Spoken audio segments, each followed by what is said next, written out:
Hello friends, സാന്ത്വനത്തിലേക്ക് എല്ലാവർക്കും സ്വാഗതം. അങ്ങനെ കൃഷ്ണമംഗലത്തുള്ള നമ്മുടെ അച്യുതൻ വന്ന് രാജശ്രീയോട് കാര്യങ്ങൾ പറയുമ്പോൾ കോടതിയിലെ കാര്യങ്ങളെല്ലാം വന്ന് പറയുന്നത് കേട്ടോ.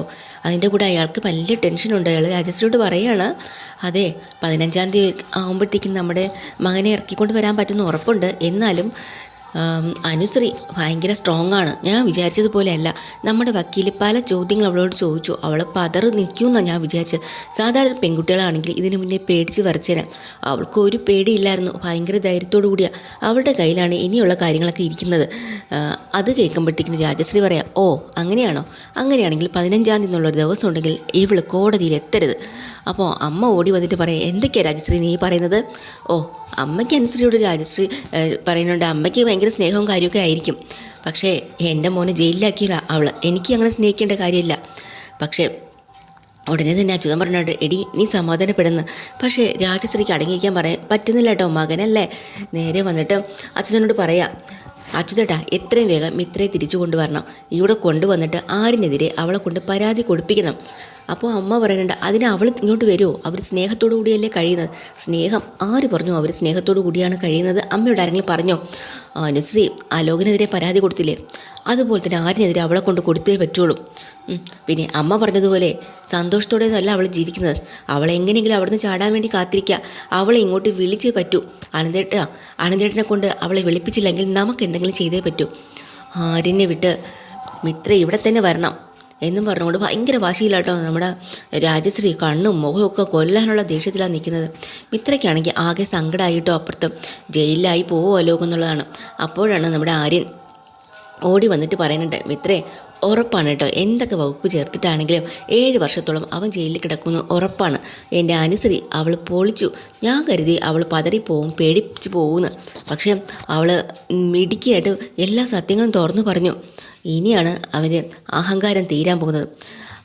ദുഷ്ടൻ അവൻ. എൻ്റെയും എൻ്റെ വീട്ടുകാരും ബാക്കിയുള്ളവരുടെ അനന്തേട്ടനോ ആരോടെങ്കിലും അവൻ തീർത്തോട്ടെ, കുഴപ്പമില്ലായിരുന്നു. പക്ഷേ അവൻ ആരോടാ കാണിച്ചത്? പാവം പിടിച്ച നമ്മുടെ ആനുക്കുട്ടിയോട്. അവളോടാണോ കാണിക്കുന്നത്? വിട്ടു കൊടുക്കാൻ പറ്റുണ്ടോ? അപ്പോൾ അവൻ ജയിലിൽ കിടക്കണ്ടേ? കോടതിയിൽ അവളുടെ പെർഫോമൻസ് ഒന്ന് നേരിട്ട് കാണേണ്ടതായിരുന്നു മിത്രേ എന്നും പറഞ്ഞോടാ അങ്ങ് സന്തോഷിക്കാട്ടോ. എന്നിട്ട് വീണ്ടും നമ്മുടെ ആര്യനാണെങ്കിൽ ഭയങ്കര സന്തോഷത്തിൽ മിത്രയോട് പറയട്ടെ. മിത്രയുടെ മുഖമൊക്കെ വാടി അങ്ങോട്ട് തിരിഞ്ഞ് നിൽക്കാണ്ട് ഇപ്പം കരയും എന്നുള്ള രീതിയിലാട്ടോ. അപ്പം എന്നിട്ട് പറയാം, അവിടെ ആ ഒരു വക്കീൽ എന്തൊക്കെ ചോദ്യം ചോദിച്ചിട്ടും അവൾ എത്ര ഇതായിട്ടാ പറഞ്ഞത്, അടുത്ത വാദത്തിലും അവൾ ഉറപ്പായിട്ടും ജയിക്കും. ഇനി അലോകിന് അവിടെ പോയി ചപ്പാത്തിയോ കുഴക്കട്ടയോ ഒക്കെ തിന്ന് സുഹിക്കാം. അഹങ്കാരം പിടിച്ചവൻ അല്ല. ആശാൻ ഇപ്പം തന്നെ ജീവൻ ഏകദേശം പോയതുപോലെയാണ്. ജയിലിൽ ആഹാരം കൊടുക്കാത്തതാണോ അതോ കഴിക്കാത്തതാണോ? ആളെന്തായാലും പകുതിയായിട്ടുണ്ട്. ജയിലിലെ ജീപ്പിലാണ് കൊണ്ടുവന്നത്. ജയിലിൽ നല്ല ഇടിയും കിട്ടിയിട്ടുണ്ടാവും. പിന്നെ സെല്ലിലും കൂടെയുള്ളവന്മാർ നല്ല ഇടിക്കുമല്ലോ. അങ്ങനെയൊക്കെ ഉണ്ടല്ലോ ചില രീതികൾ. പിന്നെ വന്നപ്പോൾ തന്നെ ആകെ വാടിക്കൊഴിഞ്ഞാണ് വന്നത്. ജയിലിൽ തന്നെ അവൻ്റെ കഥ കഴിയുന്ന എനിക്ക് തോന്നുന്നത് എന്നൊക്കെ ഇങ്ങനെ പറഞ്ഞ് രസിക്കാണ് കേട്ടോ. അപ്പം മിത്ര ദേഷ്യപ്പെട്ടിട്ട് പറയാം, ആര്യ ഒന്ന് നിർത്തുന്നുണ്ടോ? അയ്യോ തന്നെ സന്തോഷിപ്പിക്കാമെന്നല്ല കേട്ടോ ഞാനിത് പറഞ്ഞത്. ഞാൻ എന്നെ തന്നെ സന്തോഷിപ്പിക്കാൻ വേണ്ടിയിട്ടാണ് ഞാൻ പറഞ്ഞത്. അപ്പോൾ തന്നെ മിത്രയ്ക്ക് സങ്കടമായി പൊട്ടി കരയാൻ തുടങ്ങി. ആരിനടുത്തേക്ക് വന്നിരുന്നിട്ട് പറയാം, അല്ല നീ എന്തിനാ കരയുന്നത്? അവനെ ഓർത്തിട്ടുള്ള ദുഃഖം നിനക്ക് ഇതുവരെ കഴിഞ്ഞില്ലേ? അന്നും ഇതുപോലെ സങ്കടപ്പെട്ടതാണല്ലോ. അങ്ങനെയല്ല. എന്തേ അവൻ്റെ അവസ്ഥകളൊക്കെ തൻ്റെ മനസ്സിൽ കയറിയോ? ഇല്ല ആര്യ, അതൊന്നുമല്ല, ഒരു ക്ഷീണം പോലെ, ഞാനൊന്ന് കിടക്കട്ടെ എന്ന് പറഞ്ഞ് മിത്ര അങ്ങോട്ട് കിടക്കാട്ടോ. അപ്പം നമ്മുടെ മിത്രയോട് ആര്യം പറയണം, ദേ വിഷമിച്ച് കിടക്കാതെ എണീക്കാൻ. ഇല്ല ആര്യ, കൈ വിടാം അങ്ങോട്ട്. എണീക്കാനാണ് പറഞ്ഞത്. കൈ വിടാ ആര്യ, ആര്യനോടല്ലേ പറഞ്ഞ കൈ വിടാൻ എന്ന് പറഞ്ഞുകൊണ്ട് അങ്ങോട്ട് ദേഷ്യപ്പെടാട്ടോ മിത്ര. അപ്പോൾ തന്നെ നമ്മുടെ ആര്യനും ദേഷ്യം വരുന്നുണ്ട്. അതെ, തൻ്റെ സഹോദരൻ തെമ്മാടിത്തരം കാണിച്ചു എന്ന് പറഞ്ഞ് എൻ്റെ അടുത്തല്ല ദേഷ്യം കാണിക്കണത്. ഇതൊക്കെ പണ്ടേ അവനോടാവണമായിരുന്നു. എങ്കിൽ അവനിങ്ങനെ തെമ്മാടി ആവില്ലായിരുന്നു എന്ന് പറയുമ്പം നമ്മുടെ വീണ്ടും മിത്ര ചാടി എണീറ്റ് പറയാം, ആര്യ പ്ലീസ് ഒന്ന് നിർത്തുന്നുണ്ടോ? ഞാൻ അന്നും പറഞ്ഞു എനിക്ക് അവനോട് വെറുപ്പാണ്, ദേഷ്യമാണ്, ഒക്കെയാണ്. എന്നാലും അവനെൻ്റെ സഹോദരനായപ്പോല്ലേ, സഹോദരങ്ങളായിട്ട് വളർന്നവരല്ലേ നമ്മൾ. ആ ഒരു സ്നേഹം ഇല്ലാതായി പോവും. അവന് വഴിതെറ്റിപ്പോയി, ശരി തന്നെയാണ്. പക്ഷേ ആ സ്നേഹം എങ്ങനെ പോവും? അതല്ലേ. പക്ഷേ നേരത്തെ അവിടെ ഇരുന്നുകൊണ്ട് അപ്പച്ചിയും പറഞ്ഞു ജയിലിലെ കാര്യങ്ങൾ, ജീപ്പിൽ കൊണ്ടുവന്നതും അവന് ക്ഷീണിച്ചു എന്നൊക്കെ ആരും പറഞ്ഞപ്പോൾ എൻ്റെ മനസ്സങ്ങ് വിങ്ങി. 4-ാം ക്ലാസ്സിലും 5-ാം ക്ലാസ്സിലും ഒക്കെ നമ്മൾ ഒരുമിച്ച് കളിക്കുകയും കള്ളനും പോലീസും കളിക്കുകയും ഒക്കെ ചെയ്ത് ആ കാര്യങ്ങളൊക്കെ മനസ്സിലേക്ക് ഓടിക്കയറി വന്നു. അതാണ് എനിക്ക് സങ്കടമായെന്ന് പറയാട്ടോ. അപ്പം പിന്നെ അടുത്ത് ചെന്നിരുന്നിട്ട് ആരും സമാധാനിപ്പിക്കുന്നു. പോട്ടെ, നമുക്ക് ഈ വിഷയം ഇവിടെ വിടാം. ആര്യ, ഞാൻ അവനെ ന്യായീകരിച്ചൊന്നുമല്ല, അങ്ങനെയൊന്നും ആരും വിചാരിച്ചിട്ടില്ലല്ലോ അല്ലേ. അതൊക്കെ എനിക്കറിയാം, സാരമില്ല, നീ കിടന്നോ എന്ന് പറഞ്ഞുകൊണ്ട് ആര്യൻ മിത്രയെ അവിടെ കിടത്തി ഓർക്കാട്ടോ. പിറ്റേ ദിവസം രാവിലെ ആകുമ്പോഴത്തേക്കിനും ബാലൻ ജോലിക്ക് പോകാൻ നേരത്ത് അച്യുതൻ അവിടെ ഇറങ്ങി നിന്ന് ബാലനെ കേൾപ്പിക്കാൻ വേണ്ടി ധർമ്മനെ കൂടെ വിളിച്ച് അടുത്ത് നിർത്തിക്കൊണ്ട് പറയാം, എടാ ധർമ്മ, 15-ാം തീയതി എൻ്റെ മോൻ ഉറപ്പായിട്ടും പുറത്തിറങ്ങും. അതെൻ്റെ വാശിയാണ്. പുറത്തിറങ്ങി കഴിഞ്ഞാലുണ്ടല്ലോ, ചില ആളുകളുണ്ട് ഇവിടെ, അവനെ ജയിലിലാക്കിയ ആൾക്കാർ, അവരെ ഞാൻ വെറുതെ വിടില്ല. ഇതെല്ലാം ബാലൻ കേട്ടോണ്ടിരിക്കട്ടെ. ബാലൻ്റെ ക്ഷമ നശിച്ചു തുടങ്ങിയിട്ടുണ്ട്. എന്നിട്ട് വീണ്ടും പറഞ്ഞിട്ടുണ്ട്, ധർമ്മ, കള്ളക്കേസിൽ എൻ്റെ മോനെ കുടിക്കവർക്ക് നമുക്കൊരു പണി കൊടുക്കണ്ടേ. ഏട്ടനൊന്ന് അകത്തേക്ക് വന്നേ, ഇവിടെ നിന്ന് സംസാരിക്കുന്നത്. നീ ആരടാ പറയണത്? ഞാൻ എൻ്റെ വീട്ടിൻ്റെ മുറ്റത്ത് നിന്നാണ് സംസാരിക്കുന്നത്. നിന്നെ ആട്ടി ഓട്ടിച്ചവരൊക്കെ ഇങ്ങോട്ട് വരട്ടെ ചോദിക്കാൻ. തിരികെ പോകുന്നത് കാലില്ലാതെ ആയിരിക്കും, കാലടിച്ചു കുടിക്കും എന്നും പറഞ്ഞുകൊണ്ട് ബാലിന് നേരെ നിന്നാണ് സംസാരിക്കണം കേട്ടോ. ബാലനാണെങ്കിൽ ക്ഷമ നശിച്ചു തുടങ്ങി. എന്നിട്ട് വീണ്ടും പറയാം, എടാ ധർമ്മ, അലോകിൻ്റെ ഭാര്യ എന്ന് പറഞ്ഞ് ഒരുത്തി ഇവിടെ കയറി വന്നു. എന്നിട്ട് വീട് മൊത്തം കുട്ടിച്ചോറാക്കിയിട്ട് അവളെ ഇറങ്ങിപ്പോയിക്കണം. എന്നിട്ട് വാദി പ്രതിയായതുപോലെ അലോകിനെതിരെ കേസും. അവളെ കോടതിയിൽ നിന്നുള്ള പച്ചക്കള്ളങ്ങളാണ് വിളിച്ച് പറഞ്ഞത്. എന്തായാലും 15-ാം തീയതി എൻ്റെ വക്കീൽ അവളെ പൂട്ടും, അത് ഉറപ്പാണ്. അലോക് പുറത്തിറങ്ങട്ടെ, പിന്നെയാണ് കളി കാണാൻ പോകുന്നത്. എൻ്റെ മോന് ജയിലിൽ കയറ്റി പെണ്ണ് പിന്നെ ജീവനോടെ ഇരിക്കില്ല എന്ന് പറയാട്ടോ. അത് കേൾക്കുമ്പോൾ പിന്നെ ക്ഷമ നശിച്ച് നമ്മുടെ ബാലിന് ഇങ്ങോട്ട് ഇറങ്ങി വന്നിട്ട് പറയാം, എടാ അച്യുതാ, എന്നോട് വെല്ലു വിളിക്കണമെങ്കിൽ നീ എൻ്റെ മൂത്തൂക്കി വിളിക്കടാ, ഭീകരക്കളാണ് ഇങ്ങനെയൊക്കെ മാറി നിന്ന് വിളിക്കുന്നതെന്ന് പറഞ്ഞുകൊണ്ട് അങ്ങനെ ബാലൻ എന്നിട്ട് പറഞ്ഞു, നീ എന്താ പറഞ്ഞത്? അലോക് ജയിലിൽ ഇറങ്ങിക്കഴിഞ്ഞാൽ എൻ്റെ മോളെ നീ തീർത്ത് കളയുന്നതാണോ ഉദ്ദേശിക്കുന്നത്? എടാ, അത് നടക്കാൻ പോകുന്നില്ല. കാരണം എന്താണെന്നറിയോ? ഒന്നാമത് അവൻ ജയിലിൽ നിന്ന് ഇറങ്ങില്ല, രണ്ടാമത് കേസ് നമ്മളാണ് ജയിക്കുന്നത്. രണ്ടാമത്തെ കാര്യം എന്താണെന്ന് വെച്ചാൽ, ഈ ദേവമംഗലത്തെ അല്ല ആരെയും നിൻ്റെ ദേഹത്ത്, അവരാരും ദേഹത്ത് തൊടാൻ നിങ്ങൾക്ക് പറ്റില്ല. പ്രത്യേകിച്ച് അനുശ്രീയുടെ ദേഹത്ത് ഒരു തരി മണ്ണിടാൻ പറ്റത്തില്ല. അങ്ങനെയാണെങ്കിലേ ആദ്യം ഗോമതി സ്റ്റോർ ബാലിനെ തീർക്കണം, മനസ്സിലായോ? പക്ഷേ എന്നോട് ജയിക്കാൻ നിൻ്റെ ഈ തടി പോരാ. എടാ, നിനക്ക് എന്നെ തോൽപ്പിക്കാൻ പറ്റില്ല. വാടാ ഇങ്ങോട്ട് വാ. നീ ഒരു കാര്യം ചെയ്യും, 15-16 ഒന്നും നീട്ടി വയ്ക്കണ്ട. നീ ഇപ്പം തന്നെ ഇങ്ങോട്ട് വാ, ഞാൻ തെളിയിച്ചു തരാം. പിന്നെ നീ ഒറ്റയ്ക്ക് വരണമെന്നില്ല, നിൻ്റെ അനിയന്മാരെ ഏട്ടനെ എല്ലാവരെയും വിളിച്ചിട്ട് വാ. ഞാനിവിടെ ഒറ്റയ്ക്ക് മതിയടാ, കാണിച്ചു തരടാന്ന് പറഞ്ഞുകൊണ്ട് അങ്ങോട്ടും ഇങ്ങോട്ടും വെല്ലുവിളി തുടങ്ങി. അപ്പോൾ അവസാനം നമ്മുടെ അച്യുതൻ അങ്ങോട്ട് ചെല്ലാൻ വേണ്ടി നിൽക്കാൻ കേട്ടോ. അപ്പോഴാണ് നമ്മുടെ ധർമ്മം പറയുന്നുണ്ട്, മതി നിർത്താനല്ലേ പറഞ്ഞ, വാ ഏട്ടാ എന്ന് പറഞ്ഞ് വിളിച്ചുകൊണ്ട് വിടടാ അങ്ങോട്ട്. അപ്പോൾ ബാലൻ അവിടെ നിന്നുകൊണ്ട് പറയാണ്, എടാ അനുശ്രീന്നല്ല, ദേവമംഗലത്തെ ഒരു മനുഷ്യരും നിനക്ക് തൊടാൻ പറ്റില്ല. കാര്യം എന്താണെന്നറിയോ?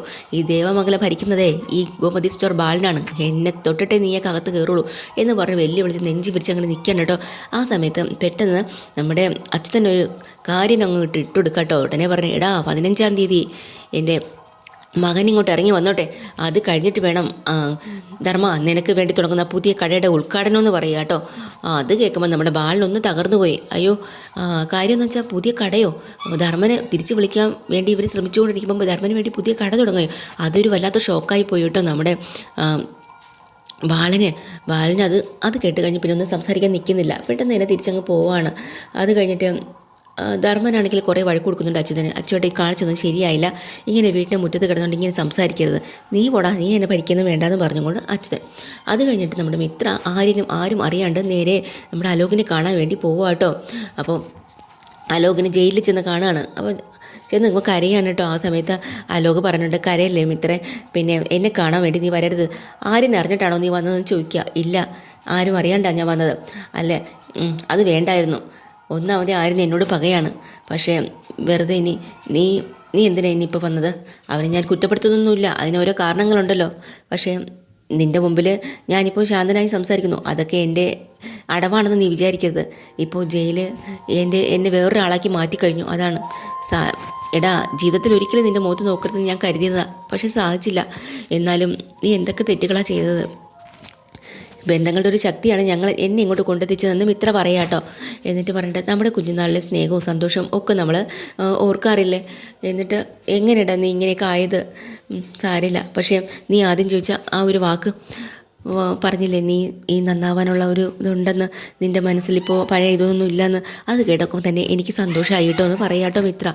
എന്നിട്ട് പറയുന്നുണ്ട്, സാരമില്ല, എന്തായാലും അതൊക്കെ എന്നെ സന്തോഷിപ്പിച്ചു. നീ ഒരുപാട് തെറ്റുകളും ഇതൊക്കെ ചെയ്തിട്ടുണ്ടല്ലോ എന്ന് പറയുമ്പം അലോക് പറയാം, അതൊക്കെ ശരി തന്നെ മിത്രേ. പക്ഷേ എന്തായാലും ഞാൻ ഇവിടെ നിന്ന് ഇറങ്ങുമ്പോൾ തന്നെ പുതിയൊരാളായിട്ട് തന്നെയാവും ഞാൻ ഇറങ്ങുന്നത്. ഇവിടെ കിടന്ന് ഞാൻ ഒരുപാട് പാഠങ്ങൾ പഠിച്ചു. പക്ഷേ ഇനി നീ ഒരു കാര്യം ചെയ്യണം. കഴിഞ്ഞു പോയത് ഓർത്ത് നീ ഇനി ദേവമംഗലത്തുള്ള ആരോടും വിരോധം വെച്ച് പുലർത്തരുത്. നിൻ്റെ അച്ഛനോടും കൊച്ചിനോടും പറയേണ്ട ആവശ്യമുണ്ട്. ഇതെല്ലാം ഞങ്ങൾ ആരും ദ്രോഹിക്കരുത്. ഞങ്ങളെ വഴിക്ക് വിട്ടേക്കാൻ. പിന്നെ നീ നന്നായി വരുമെന്ന് എനിക്കും തോന്നുന്നുണ്ട്. നീ പറയുന്നതൊക്കെ വാസ്തവമാണെന്ന് ഞാനും വിശ്വസിക്കുകയാണെന്ന് മിത്ര പറയുന്നുണ്ട് കേട്ടോ. അവസാനം അലോക് പറഞ്ഞിട്ടുണ്ട് എനിക്കിതിനകത്ത് കഴിയാൻ വേണ്ടിയിട്ട് കുറച്ച് നീ ഇപ്പോൾ തന്ന ആ സ്നേഹം മാത്രം മതി, അതുകൊണ്ട് ഞാനിവിടെ കഴിഞ്ഞോളാന്ന് അലോകം പറയാം കേട്ടോ. എന്നിട്ട് വീണ്ടും മിത്ര പറഞ്ഞാലോ നമ്മുടെ ആനിക്കുട്ടി എത്ര നല്ല കുട്ടിയാണ് അവൾ, പാവമല്ലേ, അവളെയൊക്കെ നീ ഇങ്ങനെ ദ്രോഹിച്ചു കഴിഞ്ഞാൽ അവളുടെ അച്ഛനും ചേട്ടന്മാരൊക്കെ മിണ്ടാതിരിക്കുമോ, അവരുടെ ഭാഗത്തല്ലേ ന്യായം എന്നൊക്കെ ഇങ്ങനെ പറയാം കേട്ടോ. പക്ഷേ എന്തൊക്കെയോ കള്ളത്തരമാണോ ഒന്നും അറിയില്ല, കള്ളത്തരം അല്ല എന്നും അലോക് പറയുന്നുണ്ട്.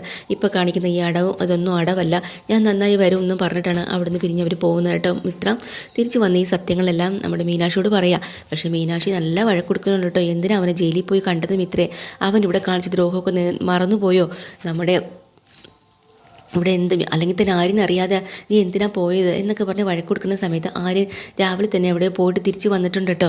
മിത്രയെ കൂട്ടിക്കൊണ്ട് പോകാനാണ് എക്സർസൈസ് ചെയ്യാനായിട്ട്.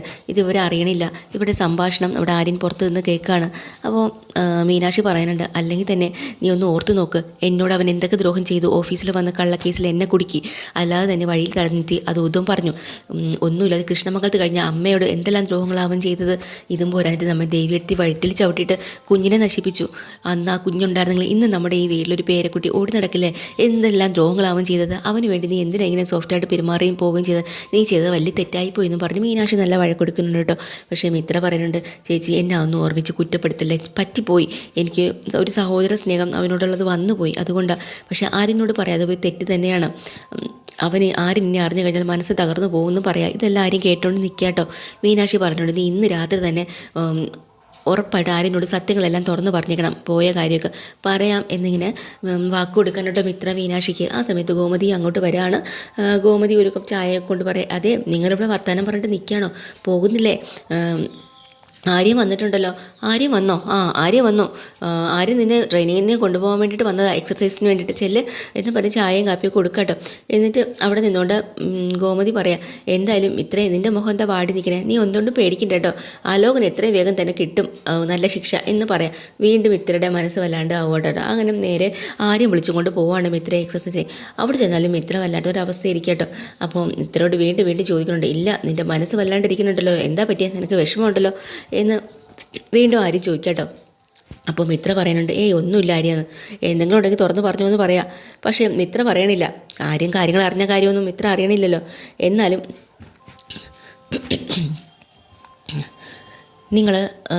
നീ ഒരു കാര്യം ചെയ്യും, നമുക്ക് രണ്ടുപേർക്കും കൊണ്ട് ചേർന്ന് ഓടാം എന്ന് പറഞ്ഞ് ഇവർ ഓടി തുടങ്ങാട്ടോ. എങ്ങനെയെങ്കിലും മിത്രയുടെ മനസ്സിലുള്ളത് തുറന്ന് പറയിപ്പിക്കണം. അതുകൊണ്ട് തന്നെ ആര്യൻ വീണ്ടും മിത്രയെ പ്രകോപിപ്പിച്ചുകൊണ്ടിരിക്കുക കേട്ടോ. കാരണം ഈ അലോകിനെ കുറിച്ച് കുറ്റം പറഞ്ഞുകൊണ്ടിരിക്കുക. അപ്പോൾ തന്നെ കുറേ ആകുമ്പോഴത്തേക്കും കേട്ട് നമ്മുടെ മിത്രയ്ക്ക് വല്ലാത്തൊരു അവസ്ഥ വരാം കേട്ടോ. വീണ്ടും പറഞ്ഞിട്ടുണ്ട് ആര്യൻ, അവനെ ഇറങ്ങട്ടെ, ഇറങ്ങിക്കഴിഞ്ഞിട്ട് അവനെ ഞാൻ ചവിട്ടി ഓടിക്കും എന്നൊക്കെ പറയാം. വീണ്ടും നമ്മുടെ മിത്രയ്ക്കാണെങ്കിൽ ഒരു വല്ലാത്ത ദേഷ്യം നിന്ന് തുടങ്ങിയിട്ട് അപ്പോഴാണ് നമ്മുടെ ആര്യം പറയാം, ദുഷ്ടൻ അവനിപ്പോൾ ജയിലിൽ കിടന്ന് സൂഹിക്കുണ്ടാവും എന്ന് പറയുക. അപ്പോൾ തന്നെ നമ്മുടെ മിത്രയുടെ വായിന്നങ്ങ് വീണുപോയി കേട്ടോ. അവനെ ജയിലിൽ കിടന്ന് സൂഹിക്കുമെന്ന് അറിയില്ല, ആരിനറിയോ അവൻ എത്ര കഷ്ടപ്പെട്ട അവിടെ ജീവിക്കുന്ന, അവനെ കണ്ടാൽ തന്നെ പാവം തോന്നും എന്ന് മിത്ര അറിയാണ്ട് പറഞ്ഞു പോവാ കേട്ടോ. അപ്പോൾ തന്നെ മിത്രയോട് ആരും ചോദിക്കുക, അവനെ കണ്ട പാവം തോന്നുന്നു നിനക്ക് എങ്ങനെ അറിയാം, അവൻ്റെ അവസ്ഥ നിനക്കെങ്ങനെ അറിയാം, ചോദിച്ചത് കേട്ടില്ലേ, സത്യം പറ മിത്രയെന്ന് പറയാട്ടോ. മിത്ര ആകെ ചമ്മിപ്പോയി കേട്ടോ. ഇനിയിപ്പോൾ ഒന്നും പറയാൻ പറ്റാത്ത അവസ്ഥയിലായിപ്പോൾ അങ്ങനെ പെട്ട് നിൽക്കുകയാണ്. ഇന്നത്തെ എപ്പിസോഡ് തീരാ. ലേറ്റസ്റ്റ് എപ്പിസോഡുമായി വീണ്ടും വരാം. ചാനൽ ഇഷ്ടമായി ലൈക്ക് ചെയ്യുക, സബ്സ്ക്രൈബ് ചെയ്യുക. Thank you.